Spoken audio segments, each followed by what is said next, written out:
Morning వచ్చేసి 3 o'clock అవుతుంది. బండేసుకొని నేను, మా ఆయన, మా బాబు ముగ్గురం ఇలా రోడ్ల మీద తిరుగుతున్నాము. ఒక్క షాప్ కూడా ఓపెన్ చేసి లేవు, కుక్కలు తప్ప. కుక్కలు చూసారా ఎన్ని గానం ఉన్నాయో. నడుచుకుంటూ వెళ్ళేటోళ్ళకి చాలా కష్టం ఉంటుంది ఎర్లీ మార్నింగ్. ఎందుకోసం వెళ్తున్నాం అనేది చెప్పలేదు కదా. ఇక్కడ చూసారు కదా మేధాస్ కిచెన్. ఇది నా క్లౌడ్ కిచెన్ అనమాట. నా క్లౌడ్ కిచెన్ స్టిక్కర్స్ కోసం వెతుకుతున్నాము. ముందుగానే షాప్ చూసుకుంటే మనకి ఈజీ అయిపోతుంది కదా అని చెప్పేసి ఇంకా అలా బయలుదేరి చూసుకుంటున్నాము. ఒక షాప్ దగ్గర దొరికిందనమాట.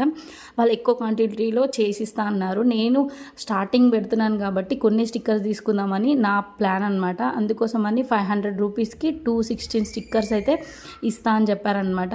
వాళ్ళు ఎక్కువ బల్క్లో తీసుకుంటే వాళ్ళు కట్ చేసి ఇస్తున్నారు. ఇంకా వాళ్ళు ఈ కట్ చేయనని చెప్తే ఇంకా ఇంటికి తీసుకొచ్చుకొని ఆ షీట్స్ని నేనే రౌండ్గా కట్ చేసుకుంటున్నాను అనమాట. ఇక్కడ మీరు చూస్తున్నది జొమాటోలో నా అవుట్లెట్ అనమాట, మేధాస్ కిచెన్ అని చెప్పేసి. ఏమేమి ఉంటాయని చెప్పేసి ఇక్కడైతే మీకు చూపిస్తున్నాను. డీటెయిల్గా క్లియర్గా కావాలంటే నేను లాంగ్ వీడియో అప్లోడ్ చేద్దాం అనుకుంటున్నాను, కుదరట్లేదు. క్లౌడ్ కిచెన్ గురించి కావాలంటే కామెంట్ చేయండి. Thank you.